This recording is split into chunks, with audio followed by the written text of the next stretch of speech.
Hello guys. If you like our content and you love scary stories, then subscribe, like, and write in the comments your scary stories so that we write your story.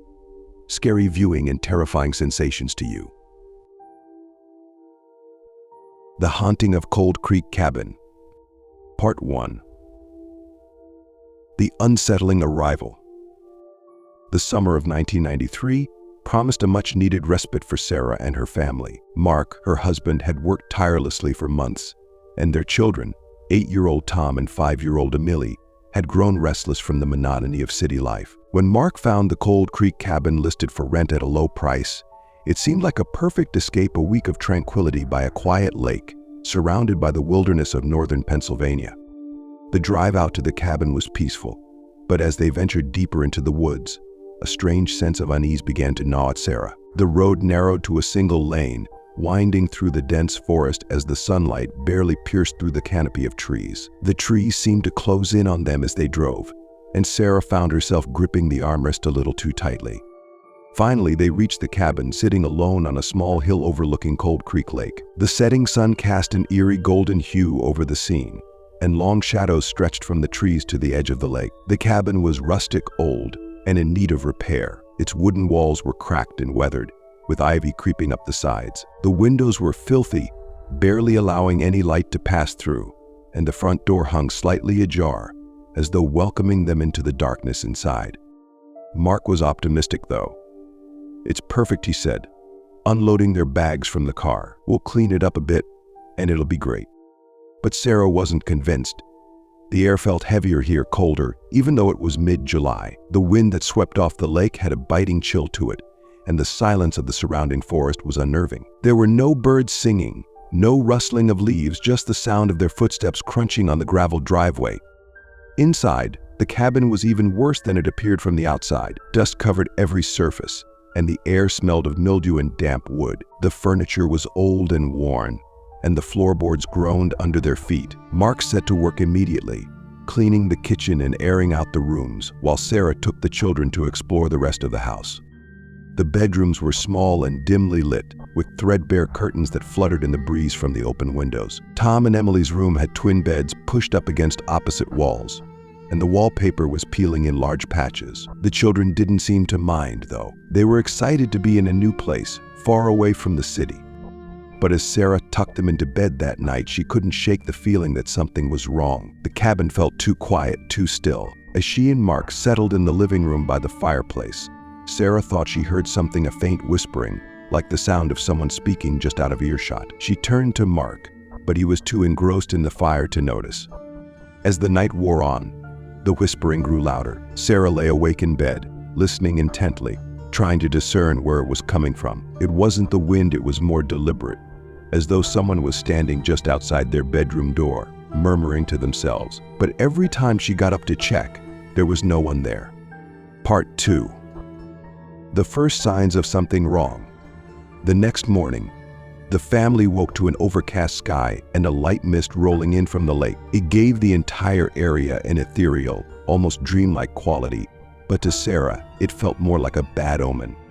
As they gathered for breakfast, Tom and Emily seemed unusually quiet. Tom, who was normally full of energy, picked at his food, his eyes darting nervously toward the window. Emily, too, seemed distracted, her gaze fixed on the far corner of the room. When Sarah asked them what was wrong, they both shrugged it off, but Sarah could sense that something had unsettled them.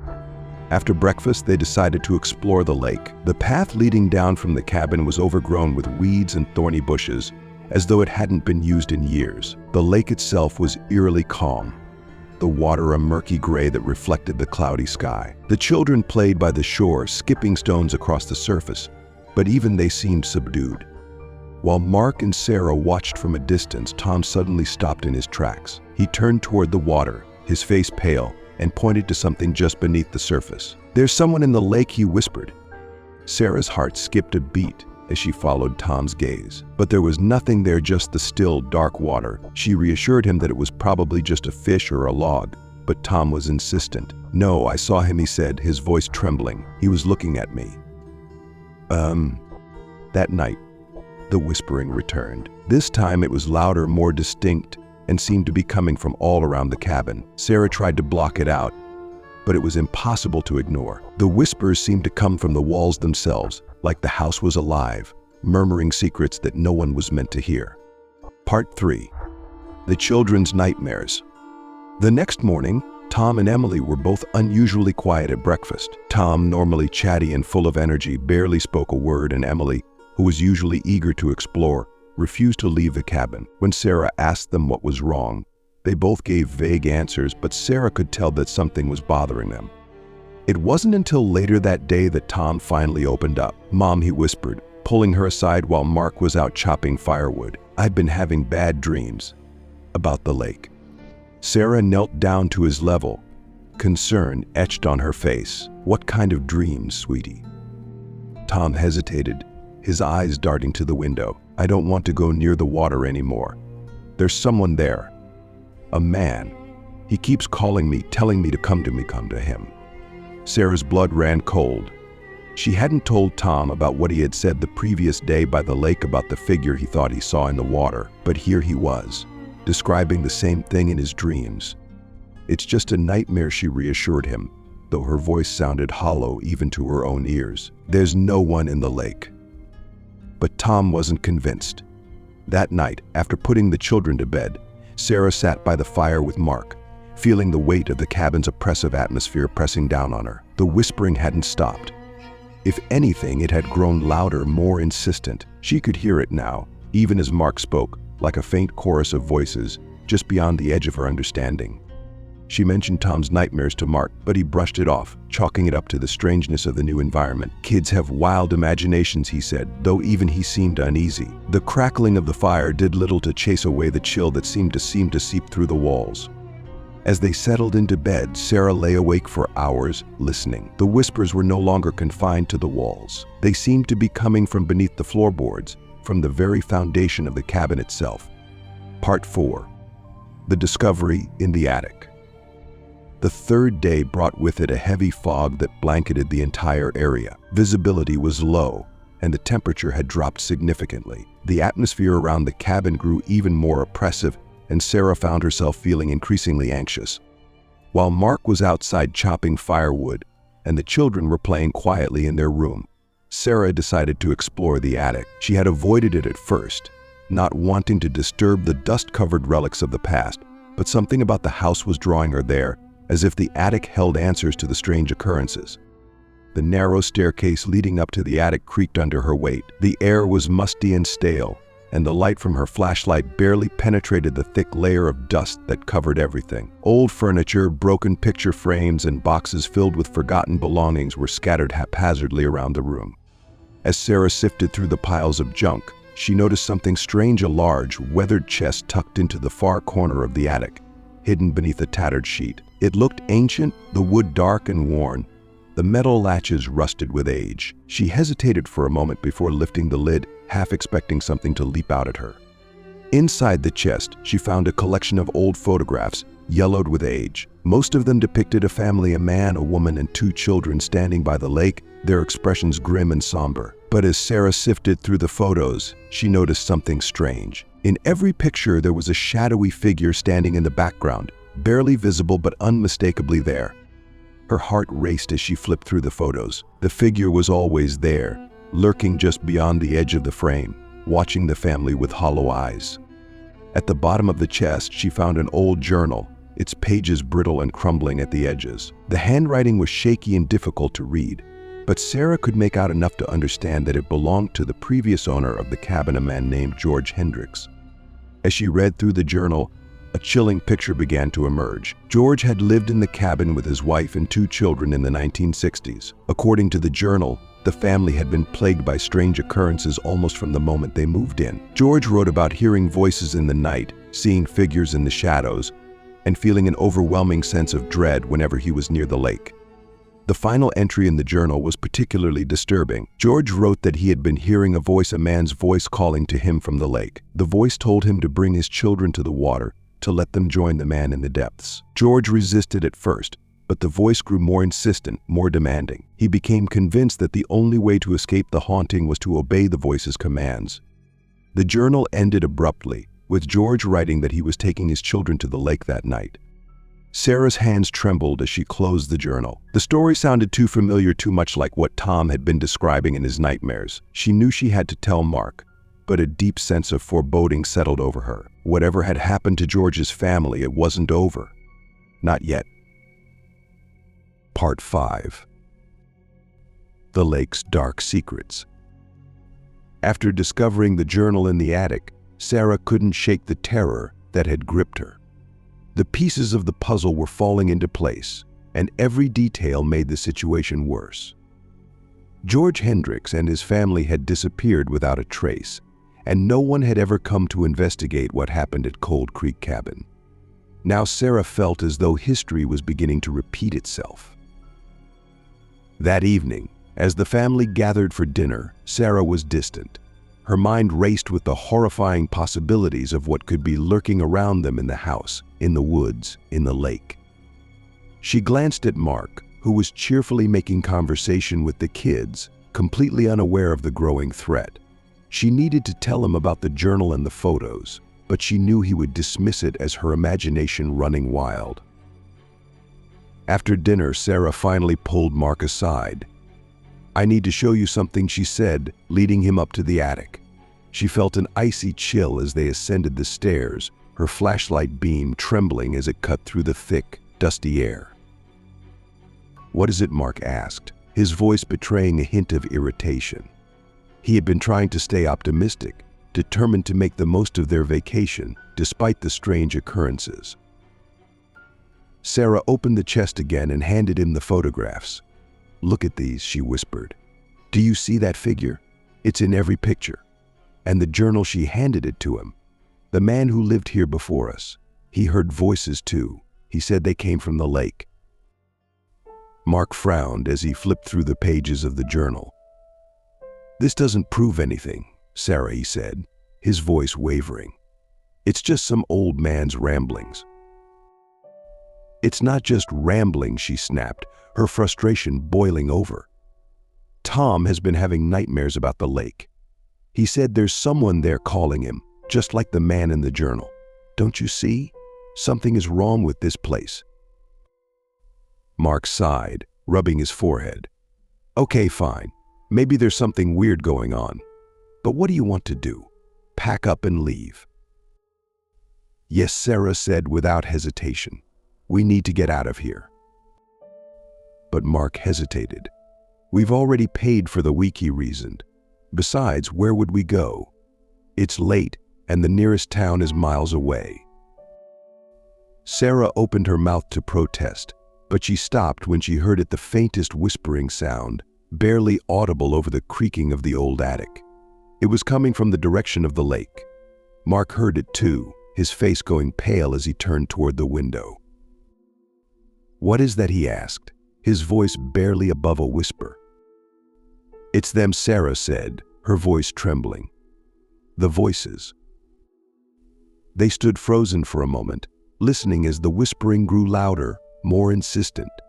It was as if the lake itself was calling to them, beckoning them to come closer. Suddenly, a loud crash echoed from downstairs. Sarah and Mark exchanged a look of terror before racing down the stairs to the living room. There they found Tom and Emily huddled together on the couch, their faces pale and tear-streaked. "What happened?" Sarah asked, rushing to their side. Tom pointed to the window, his hand trembling. "I saw him again," he whispered. "The man from the lake. He was standing outside, staring at me." Sarah's heart raced as she glanced toward the window. There was nothing there, but the dread in her chest only grew. "We're leaving," Mark said suddenly, his voice firm. "Grab your things. We're getting out of here." Part 6. The Escape Attempt. Panic set in as they hurriedly packed their bags. The once quaint and charming cabin now felt like a prison, its walls closing in on them as the whispers outside grew louder. Sarah could feel the weight of something sinister bearing down on them, something ancient and malevolent that had been lying in wait for years. They threw their bags into the car, and Mark turned the key in the ignition, but the engine wouldn't start. He tried again, but the car remained lifeless. Sarah's heart sank. No, no, this can't be happening, she muttered, glancing nervously at the woods surrounding them. The trees, once silent, now seemed alive with movement, the wind rustling through the leaves like whispered voices. "I'll check the engine," Mark said, stepping out of the car. Sarah wanted to scream at him to stay inside, but before she could say anything, he was already lifting the hood. As he fiddled with the engine, Sarah noticed something moving out of the corner of her eye. She turned toward the lake, her breath catching in her throat. There, standing at the edge of the water, was a dark figure. Its form was indistinct, but she could feel its eyes on her, watching, waiting. "Mark, hurry," she called, her voice trembling with fear. Mark slammed the hood down and climbed back into the car. "I don't know what's wrong with it. We're going to have to walk." Sarah's stomach churned at the thought of trekking through the dark forest, but she knew they had no other choice. "Okay," she said, her voice barely a whisper. "Let's go." They grabbed the kids and set off down the narrow dirt road that led away from the cabin. The forest loomed around them, its towering trees casting long, sinister shadows in the fading light. Every rustle of leaves, every snap of a twig sent Sarah's heart racing, and she could tell from the look on Mark's face that he was just as scared as she was. Tom and Emily were silent, their small hands gripping tightly to their parents. Sarah kept glancing behind her, expecting to see the dark figure from the lake following them, but the road behind them remained empty. Still, she couldn't shake the feeling that they were being watched. After what felt like hours of walking, they finally reached a crossroads. "Which way?" Mark asked, his voice tense. "I don't know," Sarah admitted, glancing around. The fog had thickened, obscuring the path ahead. "Maybe we should go left." But as they started down the left-hand path, the whispering returned. It was louder now, coming from all directions, like a chorus of voices rising from the earth itself. Sarah's skin prickled with fear as she realized the voices were calling her name. "Sarah! Sarah!" She froze, her eyes wide with terror. "Did you hear that?" she whispered, clutching Mark's arm. He nodded, his face pale. "We need to keep moving." But as they took their next steps, the ground beneath them seemed to shift. Sarah stumbled, nearly falling as the path twisted and warped, the forest around them darkening. It was as if the woods themselves were alive, trying to trap them, to pull them back toward the cabin. Part 7. The Descent into Madness. They pressed on, their footsteps hurried and frantic, as the forest grew more menacing with each passing moment. The trees seemed to close in on them, their twisted branches reaching out like skeletal hands. The fog grew thicker, swirling around their feet, and the whispering voices grew louder, echoing through the darkness like a sinister chant. Sarah's mind was racing. The fear that had been gnawing at her since they arrived at Cold Creek Cabin was now all-consuming, and she could feel her grip on reality slipping.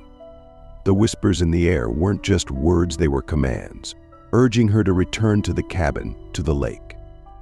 She shook her head, trying to block out the voices, but they grew more insistent, more demanding. Suddenly, Emily stopped walking, tugging on Sarah's hand. "Mommy," she whispered, her voice trembling. "The man is here." Sarah's blood turned to ice as she turned to look at her daughter. Emily was staring into the fog, her eyes wide with fear.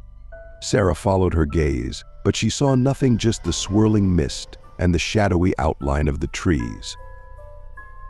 "Emily, there's no one there," Sarah said, though her voice was unconvincing. "Yes, there is," Emily insisted, her voice quivering. "He's right there, and he's coming closer." Panic surged through Sarah's veins. She grabbed Emily's hand tighter and urged her to keep walking, but the little girl wouldn't budge. Her eyes were fixed on something in the distance, something only she could see. "Mark, help me," Sarah called, her voice shaking. Mark hurried over and scooped Emily into his arms. "We're almost out of here," he said, though Sarah could tell from the fear in his eyes that he didn't believe it. As they continued walking, the forest seemed to twist and shift around them. The path they had been following was gone, replaced by a tangled maze of trees and fog. Every direction looked the same, and Sarah realized with growing horror that they were lost. "We're going in circles," she whispered, her voice barely audible over the sound of the whispers.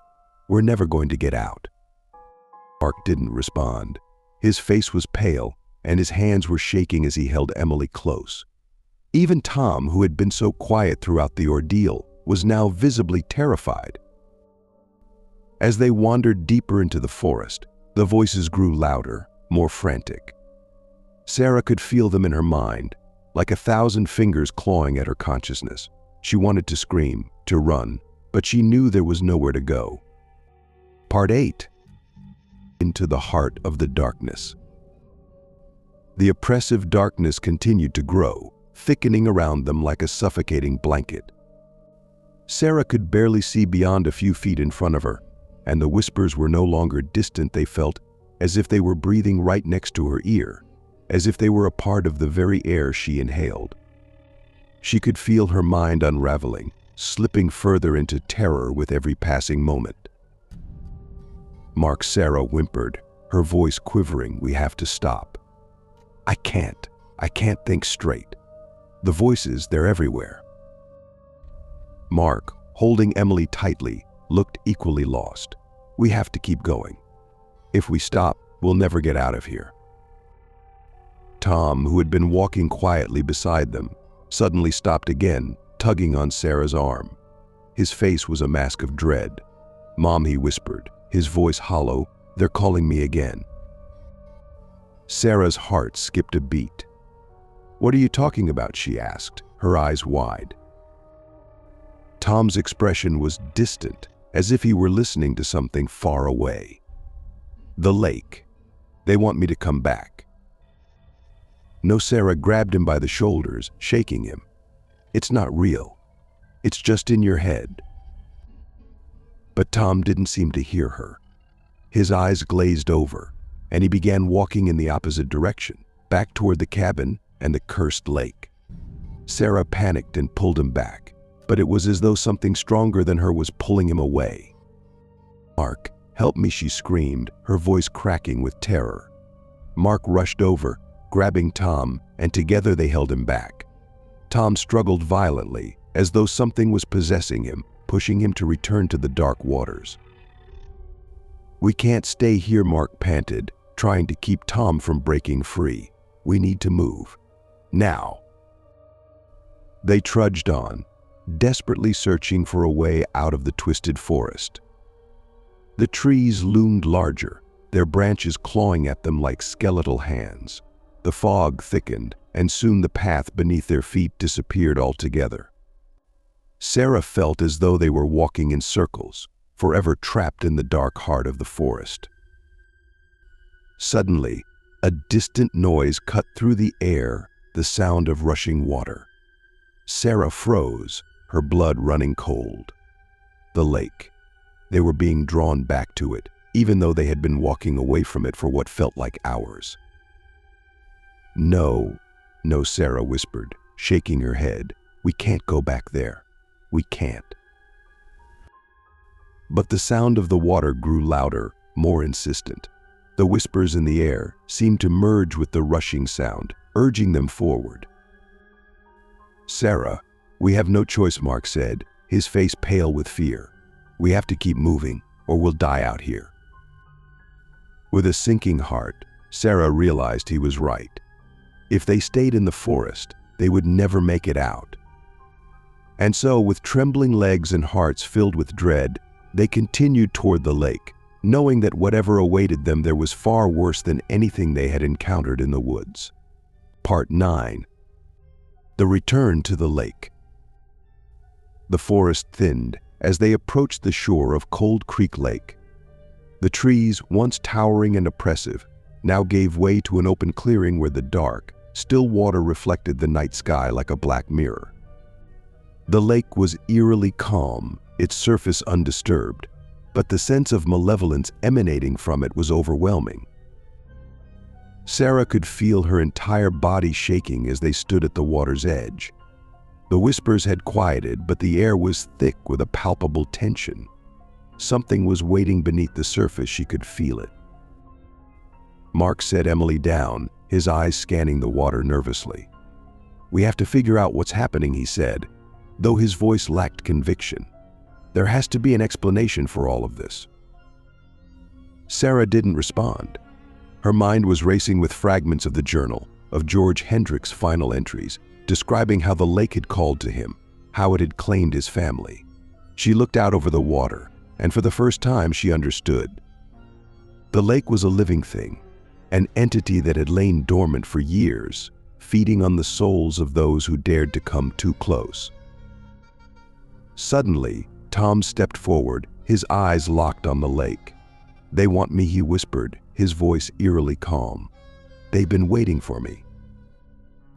No, Sarah lunged toward him, grabbing his arm. "You're not going anywhere near that water."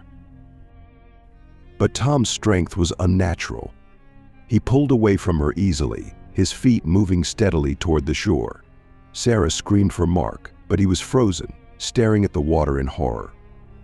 The air around them seemed to grow colder, and the once calm surface of the lake began to ripple, as though something massive was moving beneath it. Sarah shrieked, tears streaming down her face as she reached for her son. But it was too late. The water began to churn violently, and a dark shape rose from the depths, its form indistinct but terrifying. It loomed over Tom, its shadow casting a ghastly pall over the shoreline. The shape was humanoid but grotesque, its body bloated and distorted, as though it had been submerged for far too long. Its eyes glowed faintly, a sickly green light that seemed to pierce through the darkness. Sarah felt her heart stop as the creature reached out toward Tom with long, dripping fingers. Just as its hand touched Tom's shoulder, Mark snapped out of his trance and rushed forward, grabbing his son and pulling him back from the shore. The creature let out an inhuman shriek, its glowing eyes narrowing in rage. "Run!" Mark yelled, pushing Tom toward Sarah. They stumbled back, away from the lake, but the creature wasn't done with them. The water behind it roiled and surged, and more shapes began to emerge from the depths, dozens of shadowy figures, all with glowing eyes and twisted, decayed forms. They were the lost souls of Cold Creek Lake, the ones who had been claimed by its dark curse. Part 10. A final escape. Sarah, Mark, and the kids ran through the woods, their feet pounding the ground as the monstrous creatures pursued them. The whispers had turned into screams now, filling the air with a deafening cacophony that made it nearly impossible to think. Sarah could feel the creatures closing in, their grotesque forms moving faster than seemed possible. Branches whipped at their faces as they tore through the trees, desperate to find a way out of the cursed woods. The fog had returned, thick and impenetrable, but Sarah no longer cared. All she could think about was getting her family to safety. Tom stumbled, nearly falling, but Mark caught him and kept him moving. "Keep going," Mark yelled, though his voice was strained with exhaustion and fear. The screams of the creatures grew louder, and Sarah could feel them gaining on them. Her lungs burned, and her legs felt like they were made of lead, but she forced herself to keep running. She couldn't let them take her children. Suddenly the trees thinned, and they burst out onto the road. The fog parted just enough for Sarah to see the outline of the cabin in the distance. It was their only chance. "Go!" she screamed, pushing her children forward. Mark followed closely behind, and they raced toward the cabin, the creatures hot on their heels. As they reached the porch, Sarah fumbled for the keys, her hands shaking so badly she could barely hold on to them. Finally, she got the door open, and they all tumbled inside, slamming the door shut behind them. For a moment, there was silence. The whispers had stopped, and the cabin felt unnervingly quiet. Sarah collapsed against the door, her entire body trembling with fear and exhaustion. But she knew it wasn't over. The creatures were still out there waiting. Mark peered out the window, his face pale. "We can't stay here. They'll find a way in." Sarah nodded, her mind racing. They needed to get out of Cold Creek, to leave the cursed lake and its horrors behind forever.